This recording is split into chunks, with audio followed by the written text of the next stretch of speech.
Gustavo, Giga, Kaká, Kawai, Renata, nossa tripulação. Vou mostrar um pouco dos bares. Oi! Olha que lindo a quantidade de bares.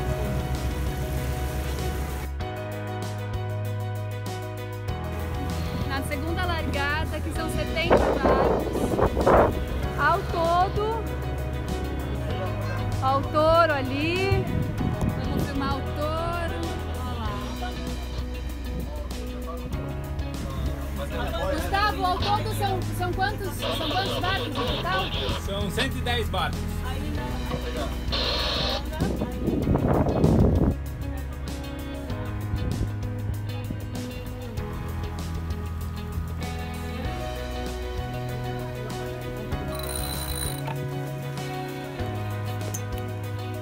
O Zenit ficou muito tempo na água, os 2 meses que estávamos em Portugal, e ficou com o fundo muito sujo. Os lemes estavam com o plástico dele solto, do tempo que estávamos velejando por aqui e não tinha dado tempo de arrumar. E o indicador de vento tinha acabado de quebrar. Não seria indicado fazer um cruzeiro assim, muito menos correr uma regata. Mas o Zenit não é qualquer barco.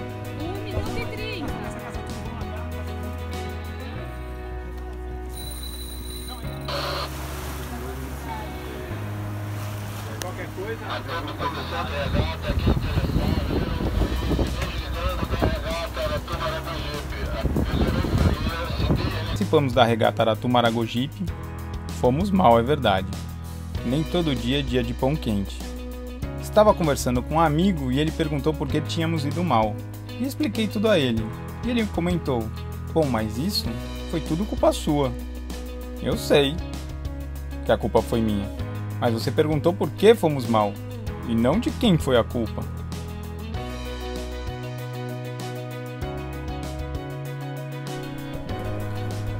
Estamos no Aratu Yacht Club em Salvador, há um tempo já. E aqui também fizemos muitos amigos. E o dia a dia no barco continua sempre o mesmo, não importa onde nós estamos. Mudam-se os lugares, mas a casa permanece a mesma.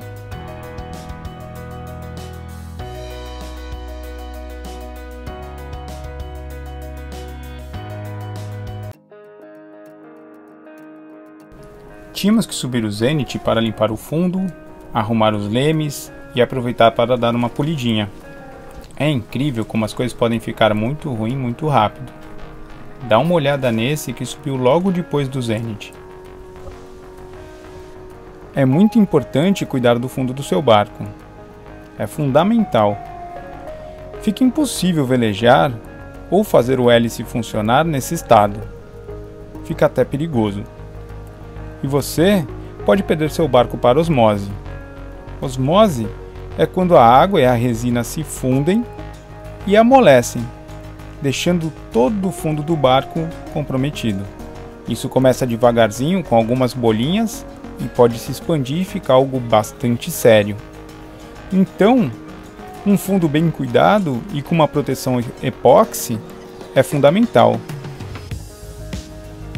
O epóxi, na minha opinião, é mais importante do que a tinta anti-incrustante, porque é ele que faz a proteção do seu casco com a água, ele que isola o casco da água.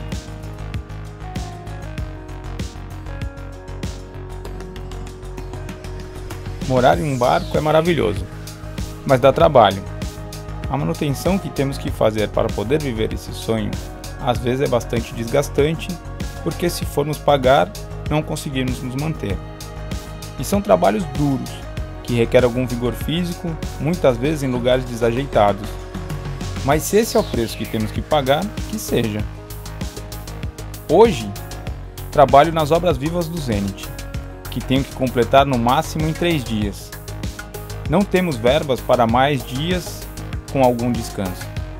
Tudo isso para conseguirmos participar da Refeno e proporcionar a nossos tripulantes uma experiência incrível em velejar um barco bem emocionante.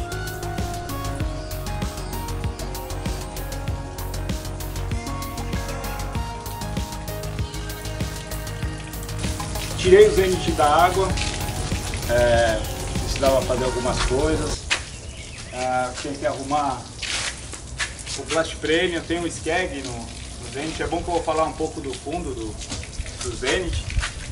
Eu tenho um Skeg no Zenit. O Skeg serve para proteger o leme, uma proteção de leme. Nos barcos tradicionais ele fica no meio, então ele sai quase da rabeta, ele sai às vezes da frente da rabeta, quando é pé de galinha, para proteger. O Zenit não, ele tem dois lemes, com dois Skegs. Isso serve para apoiar o barco também, se eu precisar. Os lemes ficam da mesma altura da quilha, quando a quilha está levantada. E eu posso apoiar o barco. Então eu tive que subir o Zenit para arrumar os plastic frame que ficam entre o Skeg e o leme. Eu fiz um vão entre o Skeg e o leme, logicamente para o leme poder se movimentar. E esse plastic frame serve para você tampar esse vão. É incrível que esse vão causa de turbulência e de arrasto no barco, quando ele não está com plastic frame. E eu tinha aprendido mal, de uma maneira que eu achei que ia ser boa e não funcionou. Eu tentei uma diferente agora, vamos ver se vai funcionar melhor. Então eu acredito ganhar quase um nó com o plastic frame funcionando direitinho. E eu subi isso. Aproveitei para retocar a tinta, aliás eu vou falar um pouco dessa tinta. Eu uso o Copper Coat desde o começo. No começo eu fui, assim, eu não tinha muita outra opção de usar tinta, porque como eu tenho a quilha retrátil e o Zenit cala muito, ele cala 3,60. Quando eu estava fazendo o barco e eu estava testando o sistema de quilha, a carreta ficava em cima de umas patas assim, então o barco ficava quase 5 metros e pouco de altura. Era muito perigoso trabalhar lá em cima se alguém caísse, não que não seja agora, né, mas dessa altura já machuca. Imagina trabalhar a 5 metros, cair uma ferramenta, alguma coisa, era bem perigoso. Então eu precisava terminar logo o sistema de quilha e subir e ainda ficar algum tempo no seco. As tintas tradicionais, elas não aguentam ficar no seco. Você tira o barco, ela começa a ressecar, você pintou, você tem que jogar na água o barco. E com a Copper Coat não. Então a Copper Coat eu podia pintar a quilha, recolher ela toda para dentro da caixa e deixar meses, se eu quisesse, anos, se eu quisesse, a tinta ia funcionar normal. Então eu pintei o barco todo de Copper Coat. E eu vou falar que eu estou muitíssimo satisfeito com isso, muito mesmo. É uma tinta, assim, o que eu mais gosto dela é que ela é uma tinta bem dura, né? Na verdade é uma resina epóxi com um óxido de cobre, não é o cobre mesmo. Aliás, tem gente que fica fazendo a tinta e é horrível porque é um mal para o meio ambiente, assim. O cara não sabe a proporção certa, não sabe o quanto ela vai agredir. Acaba sendo barato para ele, mas muito caro para todas as outras pessoas que querem usar a natureza, né? Que querem preservar a natureza. E o cara, não, vai fazer barato, eu faço a tinta e pinta de qualquer jeito, com qualquer cobre, com qualquer coisa, e não é assim a Copper Coat. Então eu pintei de Copper Coat. Uma coisa que eu gosto muito dela é que ela é uma camada epóxi, então ela já protege o barco. Então você já deixa seu barco isolado da água com coisa. Não que o Zenit precise, porque o Zenit é um barco todo de epóxi, mas esse já é um ponto muito positivo. É uma tinta bem dura, então a hora que você está raspando, cansado e é chato raspar o barco, você pode tacar-lhe a espátula, você vai sem medo que você não vai arrancar a tinta, você vai tirar a craca. Então isso eu gostei muito da tinta. Eu tive logo no começo, quando eu pintei de Copper Coat, joguei na água, quando eu tirei parecia que eu tinha posto um fermento de craca, na verdade, no fundo do barco. O barco coalhado de craca, não tinha nem um pedacinho assim que não tinha craca. Isso foi no Guarujá, no Pier 26. Raspei de novo o barco inteiro, botei na água de novo e fui testar. Fui até Ilhabela, voltei, fiquei um tempo no Guarujá. Quando eu olhei, o barco completamente cheio de craca. Eu juro, eu fiquei meio preocupado, falando, cara, isso não tá funcionando, né? Tá, eu não tinha dinheiro para pintar de novo, vai essa mesmo. Raspei de novo o casco pela segunda vez, isso em menos de um mês, assim, sabe? Prazos bem curtos, assim. Raspei de novo o barco e desci com o Zenit para Porto Alegre para terminar de fazer. Eu fiz a elétrica e a marcenaria em Porto Alegre, no Veleiros do Sul. E aí, quando eu cheguei em Porto Alegre, o barco tava assim, lisinho. Eu falei, bom, tá, água doce, isso aí tá funcionando porque é água doce aqui. Então tá, fiquei, vamos ver, até esqueci um pouco da tinta. Uma coisa que eu não reparei, lá tem aqueles mexilhão do sol, marisco do sol que veio importado da China, e aquilo lá pega nos barcos e fica, e meu barco não tinha aquilo, em lugar nenhum. Mas tá, achei que era uma coincidência. Velejamos, terminei o barco, saí de Porto Alegre 7 meses depois, desci a Lagoa dos Patos, subi para Florianópolis, e ali eu achei que eu ia começar a ter problema de novo com craca. E, cara, é impressionante.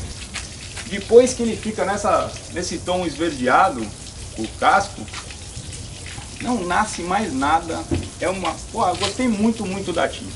Então, se alguém quer ter uma tinta que dure muito, porque o Zenit, a gente vive no barco, a gente não tem condição de ficar subindo todo ano, pra gente é um custo muito grande ficar subindo o barco, a gente nem tem aonde, a gente às vezes nem sabe aonde vai estar para poder subir o barco. E a Coppercoat, assim, a única coisa que eu retoquei de Coppercoat, a única coisa que eu tive que retocar de Coppercoat é as batidinhas que você vai dando no barco, que vai riscando um pouquinho, e você refaz, você só retoca onde riscou. Porque não tem jeito, isso aí acaba acontecendo no dia a dia, quando você está sempre no mar, sempre viajando, isso acaba acontecendo. Então só esses retoquinhos. Eu tive que retocar nos lugares que contaminou, porque foi culpa minha, eu estava trabalhando com o sistema hidráulico da quilha, eu tentei limpar o melhor que eu pude, o fundo do barco, mas sobrou um pouquinho de óleo, impregnado assim, um pouco de óleo hidráulico na fibra, porque pá, na época vazou muito óleo. Eu vou contar essa história do barco todo, da quilha toda, que então, uma tarefa difícil. E aí onde contaminou um pouquinho, uma manchinha assim, ela descascou e eu refiz agora, mas o barco todo tá muito bom, eu gostei muito.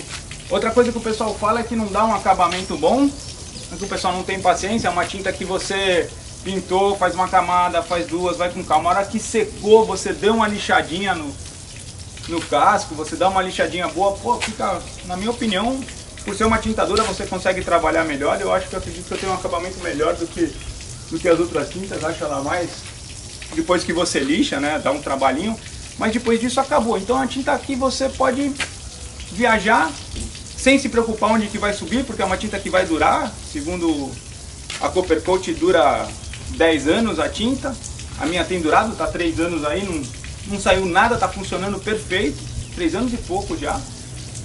Então você pode enfiar ali a espátula, ou se você não for mergulhar, você pode confiar em alguém para mergulhar, porque o cara não vai te arrancar a tinta. Porque o cara, quando chegar lá na quilha, já tá com o saco na lua, pega aquela espátula dele afiadinha, que ele já vem a fio, vai as tracas, vai a tinta, vai tudo. A Coppercoat ele não vai conseguir fazer. Então esse é um dos motivos que eu uso no meu barco e gosto muito. Outra diquinha aí para vocês. Bom, falando um pouco mais do casco do Zenit, esse sistema de leme, são 2 lemes, e eu tenho a rabeta aqui no meio, é um barco navegando, tem um leme excelente, é maravilhoso quando ele está com segmento. Agora, para manobrar, um Deus nos acuda para manobrar o Zenit. Por que um Deus nos acuda? Eu tenho 2 lemes, né? Normalmente, quando você tem um leme no meio do barco, alinhado com a rabeta, ou com o fluxo de água da rabeta, quando sai a água impulsionada pelo hélice, você consegue desviar com a porta de leme e você consegue girar o barco. Não é o caso do Zenit. Quando você acelera, ele joga o fluxo de água pelo meio de nada. Então o barco só manobra com um segmento. Então eu entro nos lugares, o Zenit, o pessoal, os marinheiros que ajudam a instalar o barco, né, vai parar no trapiche, alguma coisa, ele fala, comandante, vai mais devagar. Pelo amor de Deus, falei, cara, se eu for mais devagar eu perco o leme, a gente estiver ventando um pouco, sabe Deus onde vai parar. Por que também? O Zenit tem um fundo muito chato. E com a quilha retraída, fica só 1,5 metro de quilha, ele não calça. Então quando você começa a perder a proa, normalmente nos outros barcos você perde a proa, o que ele faz? Ele cria a quilha atua, né? E impulsiona ele para trás. Então eu impulsiono ele para frente, impulsiona para onde você está querendo ir. né? Porque você já está com um segmentinho, a hora que ele começa a perder a proa, ele tem aquele arrasto, ele direciona para onde você está indo. O Zenit não. A hora que você perde a proa dele, que você vem perdendo um pouquinho a proa dele, ele vai embora. Ele não calça, a proa passa direto, assim, como se nada. Então isso eu e a Paloma, a gente tem sofrido bastante, é um desespero, a gente, a hora que vai manobrar nos lugares. Mas tirando isso, tudo que nem eu aprendi, nem todos os proventos cabem dentro do mesmo cesto. Então, para você ter alguma coisa, você tem que não ter outras. E essa foi a nossa opção. E adoro, o Zenit é meu filho.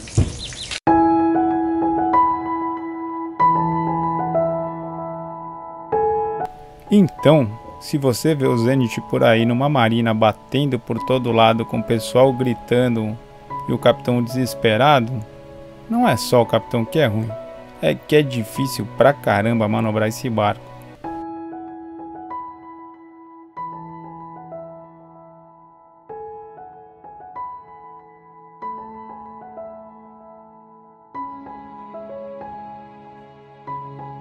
Mas também, isto é só na marina, porque a hora que tá velejando, pensa num leme preciso, leve. É maravilhoso tocar o Zenit quando estamos andando. Já estamos indo para Recife, a toda velocidade. Agora, com o fundo do barco bem lisinho, tudo arrumadinho, os plastiprene no lugar, todo limpinho, estamos fazendo média de 10 nós. Completamos nossa viagem de Salvador a Recife em 43 horas. Isso que tiramos o pé no meio do caminho. E foi bem divertido.